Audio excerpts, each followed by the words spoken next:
Rebel Author Podcast, where we talk about books, business, and occasionally bad words.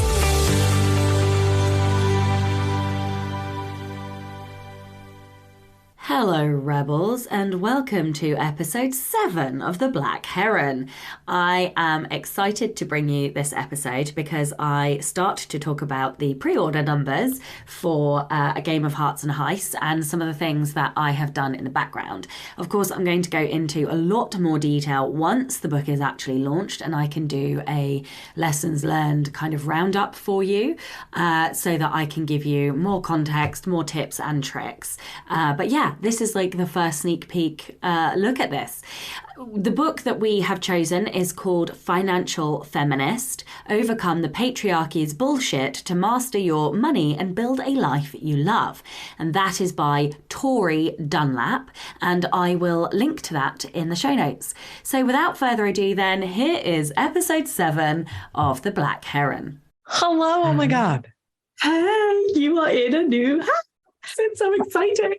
I'm in a new house and it is 7 a.m. And about 3 minutes ago, I was still like, I don't know where the microphone is. I don't know. Like, this is the first time I've done anything in this office. Oh, my anything. Like, what an honor. or you will regret. I don't know. I'm very, very discombobulated, but I do have a lovely view of the back garden, which is all greenery in front of me. So I think it's going to be nice. Although my voice might sound very, very hollow right now. Exhaustion. Yes. I am absolutely, I woke up and I was like, I am too tired to even get up. That's we went to the old house yesterday for the almost last time. I got to go drop off the keys, but probably went up and down the stairs 20 times and there are 50 steps. So it's, basically, almost 5 flights up and I just carrying down the last things, like the last trash bag and 2 more plants, and the movers came and moved all the big stuff, but holy Helen. Are you on? Do you have multiple floors in your new house? No, we have 4 steps. We have like 4 little wee steps that are all, perfectly fine steps. And every time I go up there now, I complain. I said, "Oh, I'm so exhausted." But at the old place, so we had the 50 steps, but each was a different height, poured concrete, and some of them were sloped either like backwards or forwards. And the very last one was almost double height, so you get up 49 steps, and then you have to go one more. Oh my goodness! We hated like groceries. Some kind of sadistic torture. I will miss the view probably every day for the rest of my life. I will never, but every time I think about the view, I'm like, I'm not missing the steps. No, I am not. No, I don't think I would miss that many steps either. When we were buying a house, the kiddo was desperate for us to buy a 3-story property. And I was like, think of the hoovering. Think of the stairs we would have to hoover. I was just like, nah. And then I don't know about you, but I'm one of those people that if I leave the house and go to the car and my sunglasses are inside, it's too much bother. I will not go back in the house. I'll just squint for the rest of the day. Yeah. I would never, if I in a house with 3 stories, I would never go. I was like, nah, I don't need to do that. I left that upstairs. I'm not going back. It's lost to me. It's dead forever. Oh, well, how are you? What's new?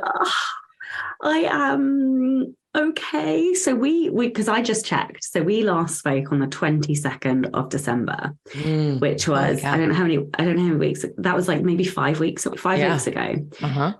4 of the 5 weeks I've been sick. No. Yeah. So I was got it sick. COVID or just general? Not COVID. Sick? I've picked up a virus that for the first time in our 14-year relationship, Chloe has never seen me put on my ass the way that I was put on my ass. And I don't know. Well, I mean, you can still hear a little bit. Yeah, I can. Today is the first day in a really, really long time that I haven't woken up like full of, sorry everyone, but full of snot, coughing through the night. But it wasn't COVID. And my neighbors next door have it. Like everybody else I know has had it. Like literally everybody has had it. And I was just put down and like, what didn't really help is that Chloe also got it at the same time. And she did this thing and it's called resting.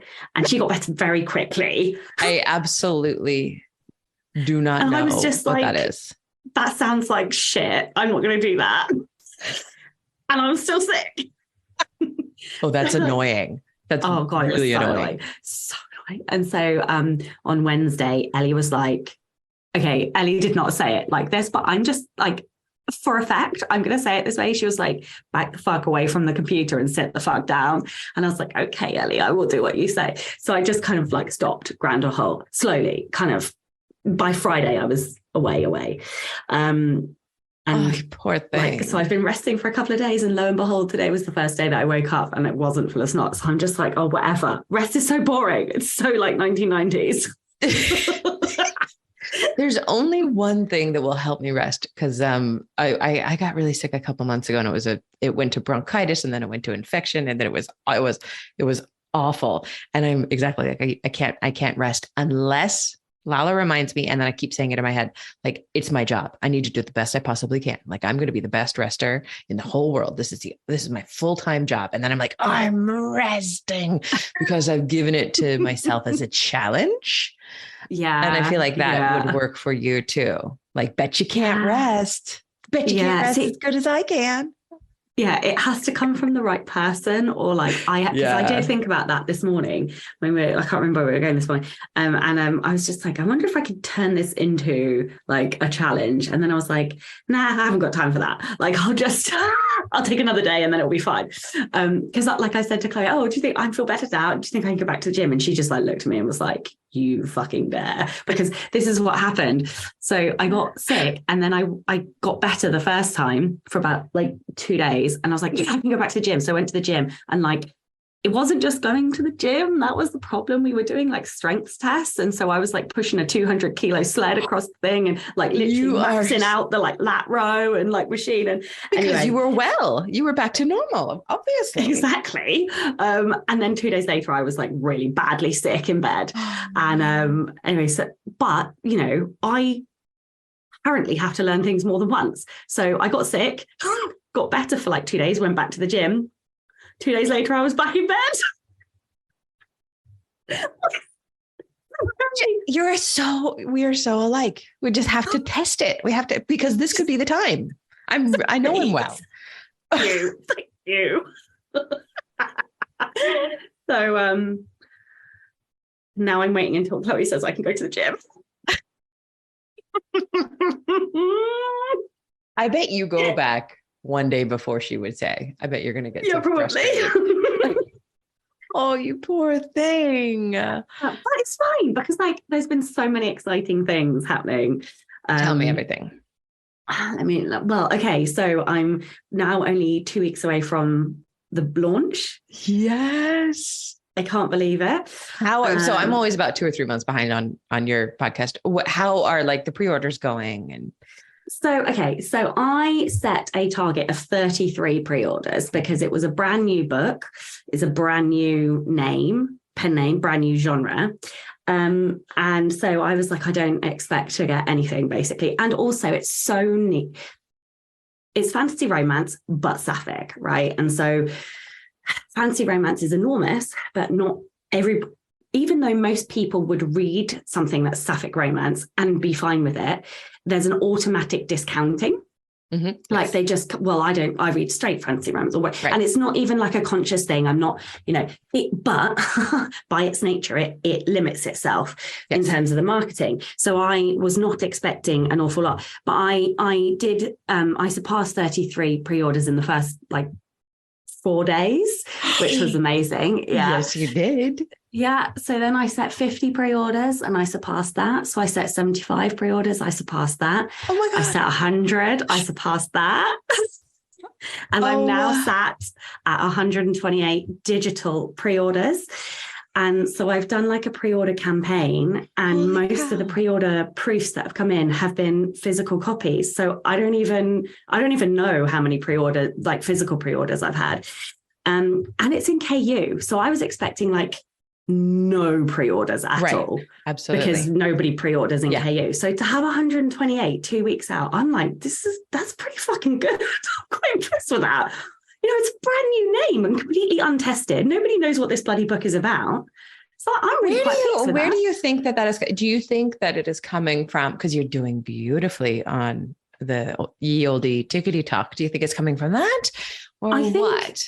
I think that the first 33 that came are existing readers, either nonfiction or fiction, who just want to support. And God, I love them. I literally love them because that gave me so much confidence straight out of the gate. I was so grateful. And then I think it started to widen. So, you know, I've tried to target like lesfic ARC people who read lesfic specifically. I started TikTok on the 3rd of January, I think. And so in a month, I got past the 1,000 mark, which I think is always the mark where you can then have the link and stuff. So yeah, I've been posting like 1 or 2 times a day, and that's really helped. And I just think it's the way I'm talking about the book as well. Everybody's like, this book is so infectious because of how you're talking about it. And that was like a real lesson. And also, I knew how to talk about the book.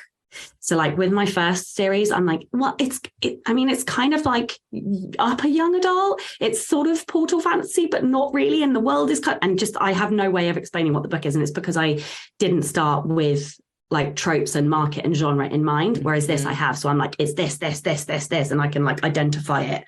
So that's really helped. Also, I say that I read it and I fucking loved it. Did you? I didn't know if you were going to read or not. I never expect my friends to read my books ever. I loved it. I just saved. I didn't want to tell you until I saw you.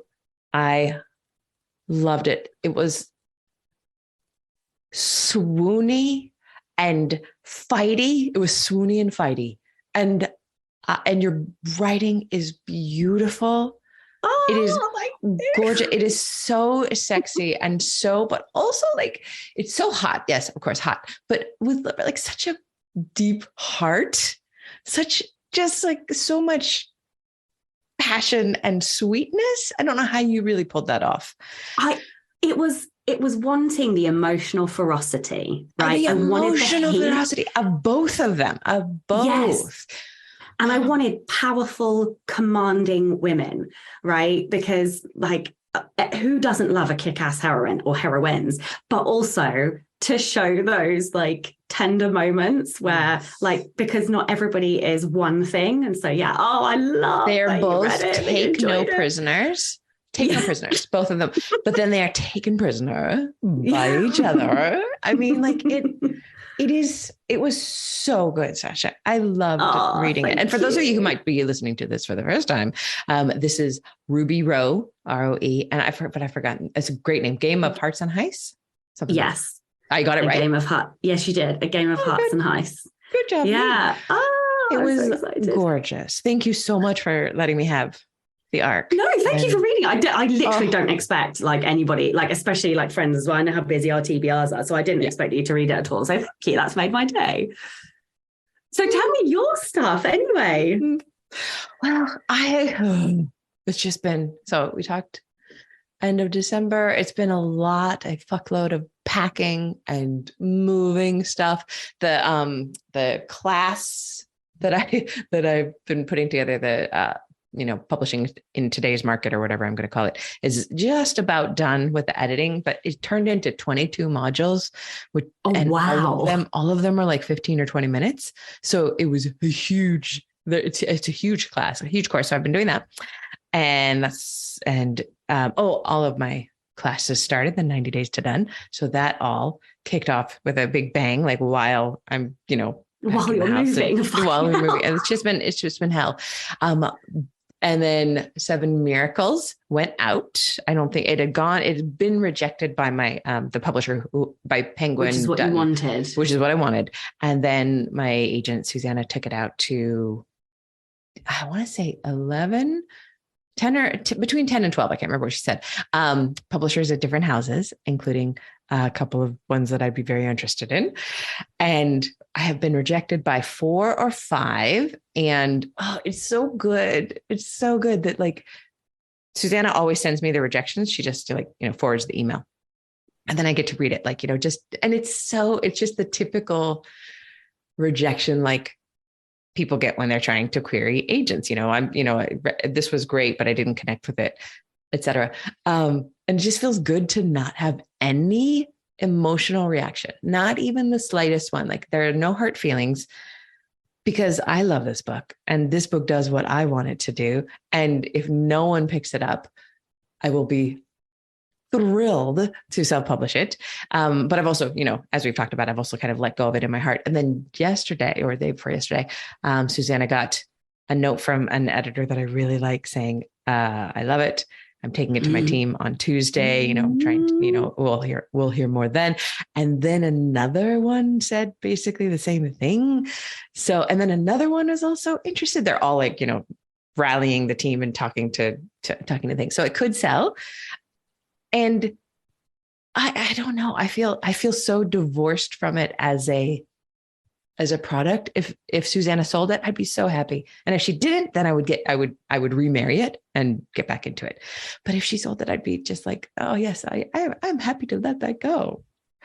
Oh, I love it. And I think that is such a healthy place to be there as well, because so many of us are not in that place when we start querying, or even if it's not a query thing, it's just like an award or whatever. Like if it's a thing that we're striving towards, we are so often emotionally invested, and that's good too, because it's good to care, but also sometimes it's good to be divorced from it and from the outcome of which you cannot control, right? Like that's a healthy place to be. Exactly. I saw the email from this editor who loved it. She said buckets of tears and couldn't put it down.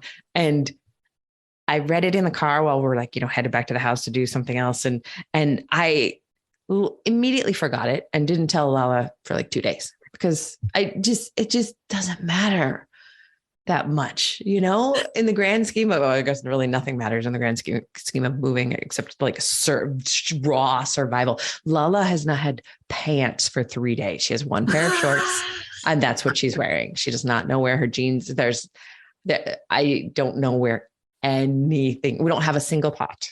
I can't find them. Like I found all of the plates, but no saucepans. Like, and so it's just that kind of chaos. God. Yeah. How long are you giving yourself to like unpack before you come back to work proper, so to speak? Oh, no time. So we moved, the movers came and moved us on Friday, and then Saturday and Sunday, I just absolutely worked my ass off unpacking and, cleaning and doing things like that. And then today's Monday. And I told Lala, I said, I think I can get my work hours down to 5 hours tomorrow. I'll do like 3 hours of this, 2 hours of this. I forgot our chat. So 6 hours. And then we can go, we don't have a microwave, got to go shopping for a couple more things. And then we can do more unpacking. And she said, or you could work for a little while and then rest. And I was like, I don't understand what that means. But I'm also, I don't know if you get like this, or how you are, but like when I am unpacking, I want to be in control of everything. It's when my control freak tendencies, also it's my number one input, like input loves to categorize and sort and put in the right place. So when Lala walks into the kitchen and looks at where I put, the spices and says anything, I'm like, no. This is mine. I am doing this. Yes. This is So, and then I've taken the task of unpacking the whole house, which is ridiculous. So Chloe and I have lived in many, many, many houses, and we have now got it down to like a T. So I will pack everything. She will dismantle everything. Oh. She moves everything, like the physical. Yeah. So like, you don't hire movers? We haven't up until now. Okay. So you're about 35, right? Yeah. I have this theory that like it's 35 and up where you're just like, no, that's what money is for. Yeah. This was the last time we were like, never. again. Ever Yes. will we do this again? But up until now, I mean, this is like the 23rd house I've lived in. So we've done this a lot of times. So she would like be in charge of the moving. I will still help lift and stuff, but she Yes. directs the moving, Yes. and then I unpack. So like I pack and unpack, and That then sounds she fair. rebuilds everything. Yeah. So it's pretty, yeah. Yeah. We've And got you it down to retain a nut, control over where things go. Exactly. That's very important. It's so important to me. Also for me, it's like fighting words. Like if you tell me to put the spices there and I don't want them there, I have 17 reasons why they shouldn't go there. And yeah. and Do you do the cooking? We really share it. We Okay, so I do the cooking. So I'm like, why would you unpack my kitchen? Get out of my kitchen. But that's fair. I think, I mean, if you are the cook, and honestly, now that I say that, Lala is actually doing more of the cooking since she's unemployed. So I should really get out of her way. Yes, but number one, input takes priority. I'm going to organize this incredibly well. Yeah, exactly. Nobody out inputs an input, okay? There is no storage in this house though. Like there are two little closets which would hold, they're like the tiniest wardrobe size. So it would probably hold eight or 10 hanging shirts. And that's about it. And maybe some shoes at the bottom. And that's all of the storage. So I don't know what I think I'm going to keep my clothes in the bookcase in my office. Like and just going to get rid of most of my clothes. I just don't know. So it's that kind of input problem. That's a significant issue. There must be like, what about there's that Netflix show, isn't there, with the two ladies, the two mums who like, the home edit. Oh yeah. Oh my God. Like just, there needs to be like a New Zealand version of that, which yeah. What do you do when you have absolutely no closets? And there's a tiny, tiny linen closet, but it's only like 15 centimeters deep. And that's it. So I have been losing sleep just thinking about like where things go, and it feels so good. But I'm also really looking forward to getting back to things being sorted so that I can sit at the desk and do all of the work that I want.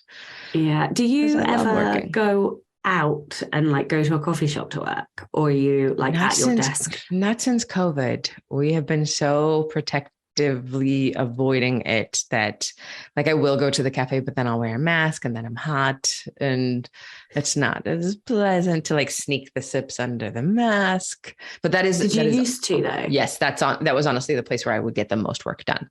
I have written most first drafts always in a cafe or a library. And there is there's something called the National Library, which we lived walking distance to, and now we live a short drive from. But that is nice because it's huge, and there's this one little desk that nobody's ever at, and I can take off my mask there. So I think I need to do that more. What about you? Do you write out? No, I love the idea. I love a cheeky artisan coffee or whatever. Yeah. And I love to go to a coffee shop. And then I just am so distracted by people and like everything that's going on and sensory overload that I just do nothing. I just end up doing nothing. So, but I hate it because I really like going to coffee shops, and I love the idea of like working in a coffee shop. So what I tend to do is actually go there and just like with a pen and piece of paper, as opposed to trying to type. If I have like my noise cancelling headphones, I can a little bit, but I had a car accident when I was about 20, and I have like residual neck issues, so I can't type on a laptop on a table. So I'd have to take like my riser and then like a mouse and then I'm like, oh my God, this is so, I'm like lazy. I'm like, no, I'll just stay at home. I'll go get my coffee and come back home. So yeah, but yeah, I kind of like of late I've been a bit like eyeing the coffee shops with a bit of wistfulness, but yeah, there is if you manage to like leave the phone somewhere else, like leave the phone in the car, turn off the Wi-Fi, and don't get the password at the cafe, you will eventually do the work. Like will get and you have to have the noise canceling headphones. But for me, there's something about the body doubling of having everybody else working. However, that worked in the States really well because, the cafes that I would go to, I had regular cafes regular people around me. We would say hello to everybody and then we would work. Here I think I saw one person once working on a computer in a cafe, but otherwise New Zealand's culture does not do that. Wellington is kind of the coffee capital of New Zealand. And there are 2 cafes on every street. I'm not exaggerating. They are always full of people talking. People talk to each other? I cannot get over it. I would just feel so rude opening a laptop in a computer. I did it once with Lala. Like we needed to get some work done and there was something happening at the apartment and we got our computers. So we were sitting together, but we just felt like assholes. So people do go to the library and work. So I could do that. But isn't that kind of lovely that the cafes are always full of people talking? But I really want them to be okay with me just writing. Yeah. Oh my goodness me. So did you read the Claire H. Taylor book? I didn't finish it. Okay. But I read a lot of it and I really liked it. What did you think? I thought the content and the book was fine. Absolutely fine. Great even. I think because I am so deep into strengths, I struggled a little bit because that strengths is my frame of reference now. So I kind of wanted, because everybody I know who's read it has been like super enthusiastic. And it's not that I wasn't enthusiastic. It's just that I was like, I don't really get how this adds to or kind of changes the... So I get that, but what do you think about it? For me, I think of the Enneagram. So what we're talking about here is Reclaim Your Author Career by Claire Taylor. And the subtitle is Using the Enneagram to Build Your Strategy, Unlock Deeper Purpose, and Celebrate Your Career. What I really liked about her take on it is that the Enneagram can kind of be the operating system for the strengths, if that makes sense. Like the reason that my strengths work the way they do is because the soul of my strengths is that number 3. Like that's the root.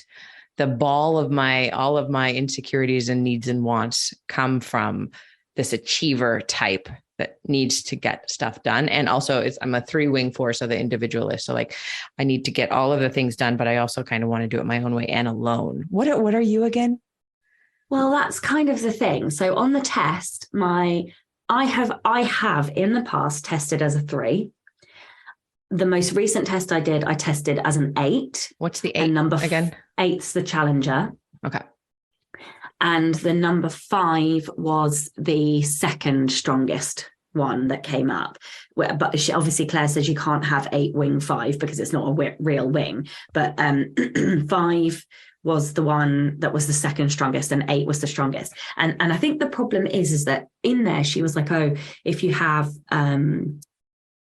a couple that kind of resonate or you test highly, ask yourself which fear you would prefer not to have, and it's that one. And I was just like, I'm not really sure that any of the, like, I don't know, I found it very difficult to like answer that question because I think the 5 one was about being incompetent, and I was like, well, no, I'm not incompetent, so that's irrelevant. And then the other one, okay, yeah, go on.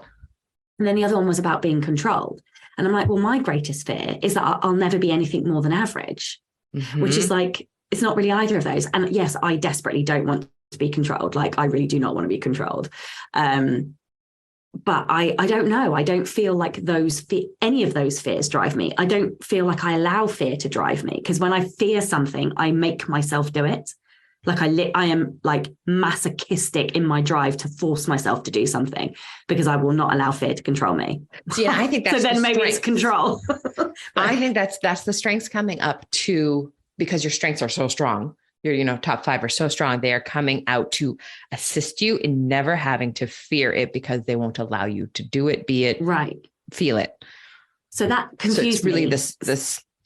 Yeah. So what? And I struggled to like get into it because so much of it was about emotion. And I'm so often like, I know we all joke about this and everyone's like, oh yeah, you feel loads. And I'm like, but I actually don't. Like my predominant emotions are a conniption. I'm either extremely angry or extremely excited about something. And I feel them like in a massive flash of emotion, and then poof, it's gone. There's nothing. There's just nothing on the inside. Like someone asked me what I felt about like beating all the pre-order things. And I was just like, literally nothing. I feel no emotion. And I'm like, I'm sorry, I just feel nothing. It's just a number. Like, and that's what I mean. Like, and that's why I really struggled to connect with this book. But I have no blues. So, I don't know if you're struggling to connect with the book itself, but the whole Enneagram. Yes. Thing. That's so I'm just glancing. I mean, to me, when I'm looking at these things, to me, looking at you, I see two things. I see, the challenger type 8, fear of being controlled and desire to be strong, independent. Hi, Sasha. And I don't, I mean, the achiever, I think, and I'm talking out my ass. You realize this because I am an expert in like having read this book and taken a couple of tests, and I haven't even finished this book. So, but like the achiever, the fears of being worthless, I don't see that in you as much as the fear of being controlled. Right.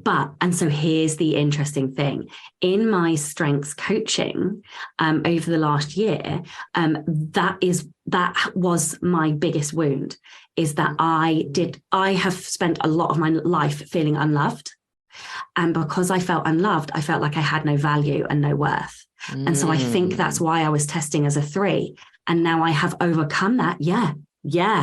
I know. It fucking broke my brain as well when I read it. That's cool. Yeah. But I'm healed from that now, right? Yeah. So that's no longer a fear. It's no longer a wound. And I think that's why I used to test as a 3. That is absolutely fascinating. And then I would see you as more of the 8, the strong, fear of being controlled, the desire to be strong and independent, the fear of being controlled. And then I would say, if that is true, your strengths are just like clustered around that. So you don't even really need the Enneagram core to be explained to you, if you know what I mean, because you already doing all the things to set yourself up for success. Whereas for me, what I really liked about the book is that I'm such a strong 3 and worried about being worthless. So my thing is, if I sit on the couch and fuck off and look at TikTok or watch television or something like that for an hour, I feel now, and in those moments, and I know it's stupid, but like, I'm not being as worthy as I should. I'm not being productive. I'm not contributing to the world enough by sitting there. I'm going to be seen as worthless. But you're giving your number one strength the creative energy that it needs. Yes. Like you are literally doing your job. You are doing your job by doing that. And that is actually what Ellie has pointed out to me. She's like, you have to put in order to give to others. So therefore, when I'm sitting on the couch, fucking off and looking at the phone, I can actually tell myself that this is creating value that I will someday be able to give to somebody else. And then I'm able to do it. So, for me, knowing that everything that I do in terms of writing has to go to helping others and producing worth. I'm not going to heal whatever wounds, because I think I came out of the womb a 3. It just feels like absolutely my core. Like I came out of the womb saying, can I help? I'm sorry that hurt. Can I do something for you? So knowing that just means that this is the thing, is that I will never, ever, ever be a successful writer if I am going for just money or adulation or praise or something like that. It has to be from that deep feeling of, and it sounds like such a dick thing, but it's like she was pretty brutal about the 3s actually in the book. Like we have to prove our worth to ourselves by doing something. And sometimes that's money. And so for me, I don't want that to be money. I like money. I want all the money to come to me. Yes. But I don't want that to actually be what proves my worth. You know what I mean? Yes. Because I had to prove to myself that I was worthy and that I deserved love. And that was how I healed. Right. Like, so I 100% get it. And I know that it's not my core, because like you say, when I then went back and read like the 8 stuff, I thought, oh, this is uncomfortable. So yeah, yes, and it is the strength that makes you most uncomfortable. I think that we most identify with. Yeah, So definitely. Will knowing any of that change or shape what you do? Because in the book, she talked a little bit about shaping your career around the kind of soul of the Enneagram and like the thematic stuff, which I found all of that fascinating. I thought she did a really good job of that. That was the bit that I found the most interesting in terms of like themes in your books and topics to write on. And like, as we sat here, I've kind of like laughed to myself because the themes in my first series were all about like who controlled your destiny. Yes. You're joking. Oh my God. Why am I such an open? I fucking hate that I'm so predictable. But we all know me. That is a really interesting point because every single one of my books that I've ever written, with fiction and the nonfiction, always come down to the main character, whether that's me or somebody else, realizing that they are worthy just as they are without doing anything, just being their own human selves. So I wonder if one could like input every, an author's books and determine from that the Enneagram they are by the core wound that the main character is always healing. Oh my God. And my nonfiction books are exactly the same because I start every single one with a thing that say something like "fuck the rules," like do it your own way, do not be controlled by like anybody, anything that anybody says, like in terms of craft. So, oh my God, like so basically, Claire is a fucking genius, and we all need to bow at her feet of brilliance. I thought it was a well written book. I thought it was deep I don't know her at all. I haven't listened to the Summer Book Show in a long time because I just don't listen to all the podcasts. I listen to like yours and Joanna's, and that's about it right now. But yeah, I just think she was she really made me remember that. And I'm pretty good at remembering this, honestly, and I think you are too. But I don't chase trends in order to make things happen. I continually go back to the core of who I am and what I need to do. And that's what drives my business and the reason that I do it. I love that. I love that. And I think the reason that I didn't get on with it is because I feel like the Enneagram was trying to control me. Oh my God, that is so meta. And you are absolutely correct. But then why don't you feel like that about the Clifton strengths? Because I think because I'm number one competition and it's a success, it is success metrics driven. So it's coaching for success, right? For strength. And And so I have continually seen trackable, measurable improvements. And so for me, Clifton Strengths is a tool in order to improve myself. Whereas the Enneagram felt far more emotionally manipulative and controlling. No, I don't know. I don't know. Clearly, I believe it was reaching into your heart and stirring up emotions. It's called dead and black inside. And it isn't. It isn't. It's a roiling cauldron of rebellion. Oh dear, I am so predictable. Honestly, my dad and I, we have this on-running joke that we are really very simple humans because we can be played so easily. If the right person with the right competition comes along and is like, bet you can't do it, I'll fucking show you. Yeah. So simple, such simple creatures. How do you deal with like if that motivation is triggered by someone or something that you don't want it to be triggered by? Does that ever happen? Not. So you're at the gym and you Yeah. see somebody doing something and you don't care about this person, but you really want to do it. Would that happen? So my competition tends to be triggered by people I don't like. So I believe I just tell me more. That. Well, like, so if I like you, I'm very unlikely to want to compete against you because I just want to help. I want to cheerlead for you because that's the other half of competition, right? Is motivating and supporting and inspiring other people. Yep. And so like, if I love you, if I like you, if you are like one of my people, then I don't want to compete against you because if I compete against you, I will fucking I'll destroy do anything. I will destroy you, basically. Exactly. And I like you and I don't want to do that. If I like you, I don't want to do that. Like, let's be friends. So for me, competition is like you have to find somebody like who for me, I have to be competing against people that I don't particularly like most of the time, I have to say. So like in the gym, it's huge. Like the only other time that isn't the case is if like somebody is just like this much better than me in the gym, and like they know they're good. And even if they're a nice person, I still want to be better than them.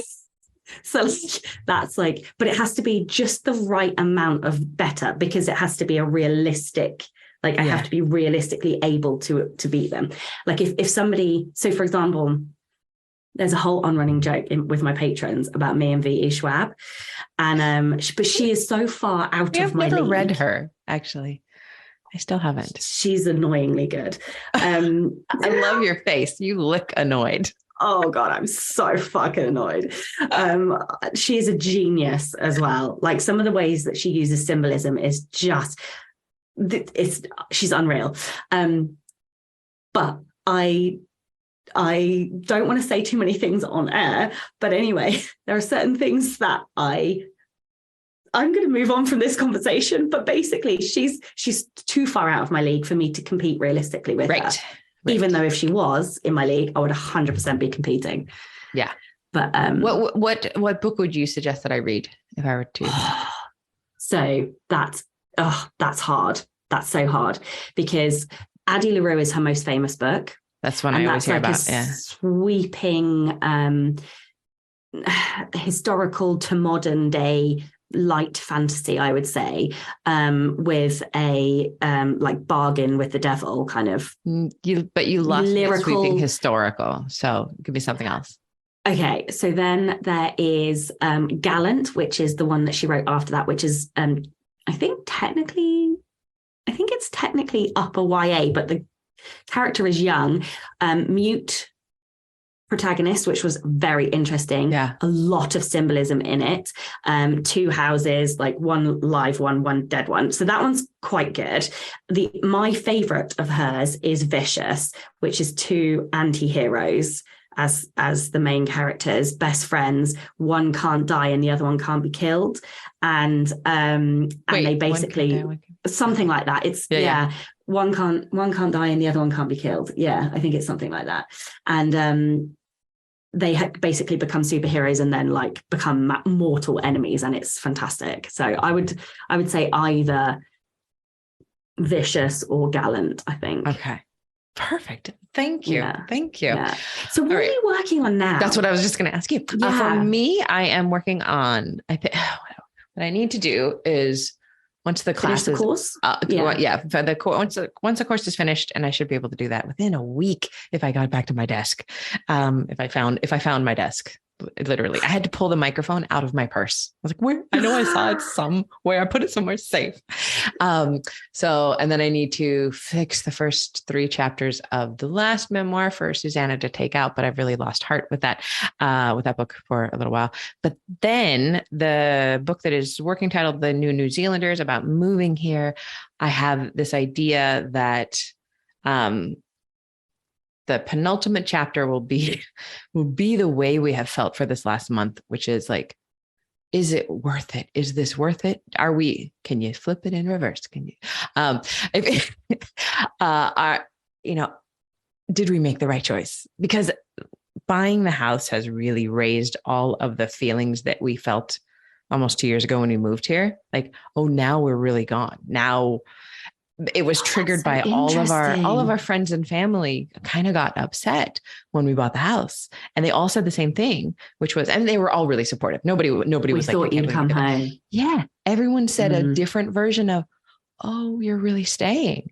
And I just kept like laughing. Haha, of course. Didn't they know that? And then I was like, oh, we're really staying. And then Lala was feeling it too. And so I think that will be kind of the dark moment that I need to write about and explore. And I'm still trying to figure out. And of course, I only remember what I'm in. And right now I'm finally so grateful to be here, and it's beautiful and I love it, but I need to go back and explore that. And then the last chapter will be the housewarming party that we have next month, which I'm looking forward to, filling the house with friends, and because I have friends here, and that's going to be awesome. And then putting that book together, and I don't know what I'm going to do with it. it would make sense for Susanna's sub agent to try to sell it to the New Zealand, Australian market. And then for me to self-publish it everywhere else. But do I want to let go of that? And that's just an ego thing. Like, would I like to have my book in the New Zealand bookshops about moving to New Zealand? Yes, I would. But I really, really, really, really want to self-publish something. I'm dying. I need control. I haven't had control over any book for a while, and I need that. So that's what I'm going to be working on next. And then I can't remember if I told you this or not, but I want to pull together a short series. Oh, maybe I didn't tell you this. The author stuff. Actually, not even the author stuff, but like more on creativity. So like maybe 3 books of about 50K each. I just need to arrange a bunch of the old Patreon essays into little books. And then I could literally almost rapid release nonfiction, which I think would be fun. I think you were talking about it in terms of using the content that you had. Exactly. Yeah. So those are my next steps, but I just really want to get this house sorted. I want to like shake everything into place so that I can sit at my desk and do all the work that I haven't been able to do for because we love our jobs. I love my job. Yeah. I have noticed though that I love my job a bit too much. You don't say. Yeah. It's like I don't really know what to do. Like if I don't work, I don't really because it's my favorite thing to do. So like, what do I do when I'm not doing that? And because I don't really want to just sit in front of the TV for hours and hours and hours on end. So I'm always like, what do you do? Because I know you were thinking about that. What have you, what? Well, the last month I've done nothing other than being sick. Yeah. So what did you do while you were sick? Were you reading or? Well, I worked until like 10, 11 o'clock at night every single night, obviously. Did you really? You were working while you were sick? A month later. I've written nearly 50K this month. Like, look. I thought I was a bad sick person. You are the worst. I am the worst. I am literally. So what are you writing on? I wrote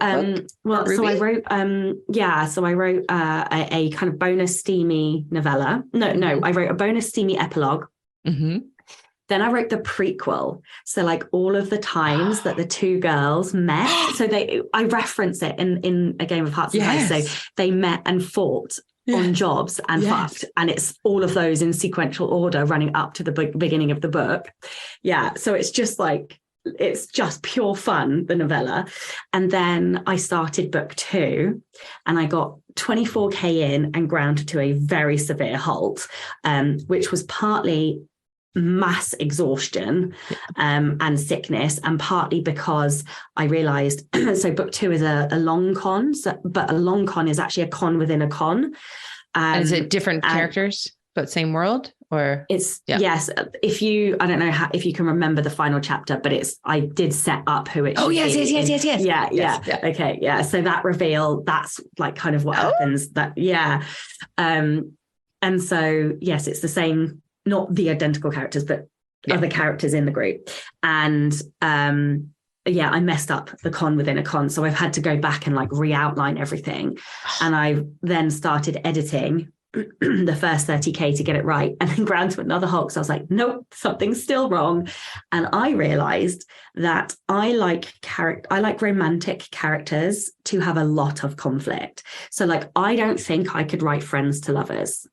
I just don't think I'm capable of writing that. I don't think you could either. I think your enemies to lovers is really the most powerful I have seen done in a very long time. But it's a competition. And that's why. It is. That's why. It is. And that's why you can do it. And that's why I think I couldn't write it. Like, that's not something I could ever write. Because really? But you have competition. I do. I have high competition, but but no, you do it so well. I could not even, like, my competition just says like VE Schwab. I'm just like, nah, not the same league. I'm not even going to try that. No. Well, so here's the thing, right? I loved Enemies to Lovers so fucking much that I want to write an entire series of Enemies to Lovers books. Yes. So I've already started plotting a vampire series, and every single book is going to be a different twist on Enemies to Lovers because I just fucking love it that much. But like, obviously, the art will be in making each of them a very, very different book. Yeah. But I'm so excited already. I can see that. Okay, so you replotted, and yes. then what's your next steps to get back into that? So I replotted. I started editing. I got to chapter 8 out of 12 and stopped. And I was like, no, something's wrong. And basically I realized that I hadn't leveled the conflict right, and that's why I wasn't having enough fun. And so I had to like up the conflict. So I've put it on my Kindle, and I'm now reading it on the Kindle, and it's the Scribe, so I'm like doing the notes on that, because if I read on the computer I will just edit, and that was the problem. I can't get through it on the computer because I just start editing. So yeah, I'm reading on my Kindle, and I should be done tomorrow, I think, and then I'll go back to drafting. So yeah, that's amazing. Yeah, I'm excited. I'm excited for all of the writing. It's such a nice place to be. Like, I'm so determined to be joyful this year, like with the words. And so yeah, I'm very, very excited. That is so cool. Yes, and I go to Paris next month. For how long? Only a few days. We're going on the 14th, and we're back on the 17th, and we're going to Disney Paris as well. Take the kiddo to Disney, which is very exciting. So yeah, that's like my fun thing. Wonderful. I'm excited. I don't think I have any fun things coming up until March. I think a friend from the States is going to come stay with us in February for a little while. And then in March, I have my next long solo retreat planned, which is 4 nights. I think it's 4 nights in a little B&B Airbnb by the sea, 5 hours north. And I cannot wait. And you journal and read and stuff, but you don't write when you go away, do you? Don't usually work. I try to make it like, and by work, I mean, write or revise a book. I try to make it completely filling. It's really I just realized I identified it. It's an input thing for me. It's a read, process and sort in the journal, and then read some more. No social media, incredible. Just reading and journaling. It's so good. I love it. There's a hot love tub. It. Oh, I'm jealous already. That's incredible. I love that you do it for me. Yeah, I love that it's like energy pennies for your number one strength. I did not even realize it until I just said that right now. Of course it is. Yeah. Yeah. The other thing I do is I lay in a hot tub. Usually there's a bathtub. No, I've always gotten a place with a tub, and listen to podcasts. So that's my other input.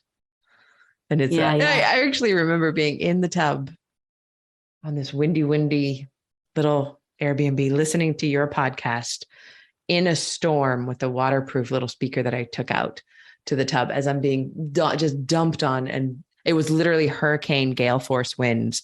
And I can hear your voice, and I can't remember who you were talking to, but I was like, that's fun. That's just fun. Oh my God. Hurricane, and you're in the bloody hot tub. That is the next level. It wasn't even a hot tub. It was an outdoor bathtub. Even better. It was an outdoor bathtub incredible. in a paddock on the edge of a cliff. And the paddock, I had to borrow their farm truck and go through like 9 gates on these muddy roads to get to this. And there was a little tiny house and the outdoor bathtub. And I knew that I was completely alone. So I was always like naked in and out, and I was in and out of it all day. And then one afternoon I looked around, and there were just some farmers standing behind me. And I went like under the water, and they saw me seeing them. They were probably 25 yards away, and close enough to see everything had they wanted to. Just probably didn't. And yeah, then they walked away a little red faced quickly. Oh my God, that's hilarious. Tom didn't tell us he had a guest. Yeah. Oh my God, I would literally die. I Oh. died. I'm so glad that I wasn't actually walking to the tub because it wasn't very far from the little tiny house. So I never wore clothes to do that. I hope that there's a bit more shelter for your hot tub this time. I think there is. What are we going to read this month? Oh, I can't remember. Did we make any decisions on that? I don't think that we did. I don't think. Oh, you know what? We should probably say that the book we decided on last time was Balls. So we apologize if anybody wanted to play along with us. I think I got like 18 chapters in because the book didn't even start until like chapter 18. It was like introduction, forward, preface. And I kept skimming. I'm like, okay, it's going to get better when we hit chapter 1. It got worse. I only got a few pages into chapter 1. And I hated every sentence that person cannot write. No. So I was like, oh God, I really hope I don't have to force my way through this. We will never do that. We will never ever force our way through a book. We have to have joy with it, or we will just tell each other absolutely not. So why don't we figure out a book and then we can talk about it, and then people may want to read it after we talk about it next month, unless you have. So one of my friends is reading Financial Feminist: Overcome Patriarchy's Bullshit. Ooh, if you put in Finan, Finan on Amazon, it autofills. It's that high. Tori Dunlap, it is. Wait, I clicked on the wrong one. Tell me the name of it again. Tori, so Tori Dunlap, Financial Feminist. What a cute cover. So I don't know, like we can have a look. Yes. And if there's something different, then we'll put it in the show notes or whatever. But this one was, my friend found this and I was like, oh, that looks really good. So she will be listening. So I'm stealing it. Thank you, darling. It looks wonderful. I just sent myself a sample chapter and I'll start that tonight. Thank you for the suggestion. I'm sure that we will love it. Not like that other one. I can't even remember it. I've literally erased it from my brain. Oh dear.